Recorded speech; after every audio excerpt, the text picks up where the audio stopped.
Jonathan Jones alongside Philadelphia Eagles starting quarterback Jalen Hurts. And Jalen, first of all, thank you for joining us. Thank you for having me. You are the newest Jordan Brand football athlete. What's that like, and have you met Michael yet? It's an honor to be a part of that family and to be able to rep that. I have not met Mike, but I've been in touch with him. He's a great person, a great mentor, and very helpful. What's going to be the first thing you say to him when you meet him? Well, just whatever comes, and just have a conversation with him. I've heard you say a number of times, not a dual threat, but a triple threat sort of quarterback.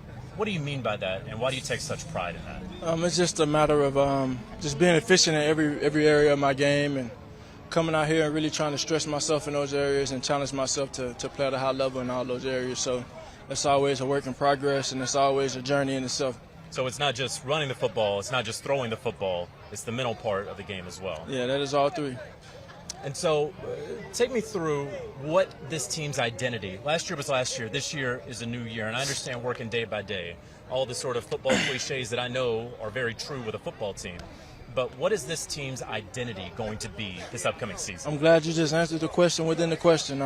It is a day-by-day process, and you know, it's what training camp is for, is to try and navigate what the identity for this year's team will be. So we're just embracing that.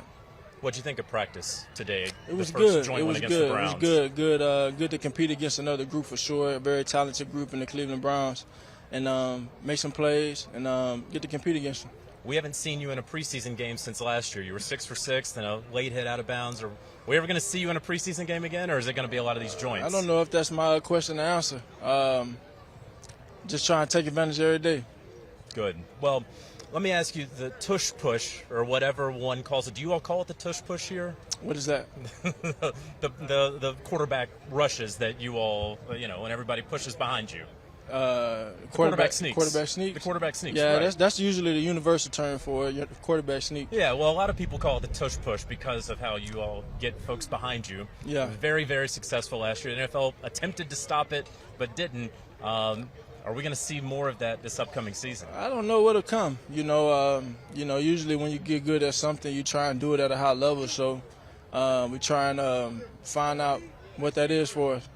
Last year, when we stood right about this same spot, you talked about how you hadn't since high school. I think your dad, as coach, hadn't had the same offensive coordinator in consecutive years. You had that last year with Shane Steichen, now the head coach, of course, with Indy. But Brian Johnson, who was your quarterback's coach last year, now the offensive coordinator.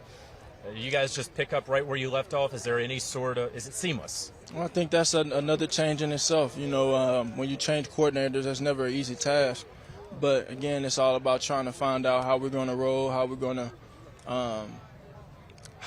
find the identity for us, and finding out what he likes to do, how he sees the game, and all of that, and how he calls it. So it's another change, and it's a lot of hard work being put in to navigate what's best for us. Good deal. Jalen Hurts, finding the Philadelphia Eagles identity. Thanks so much.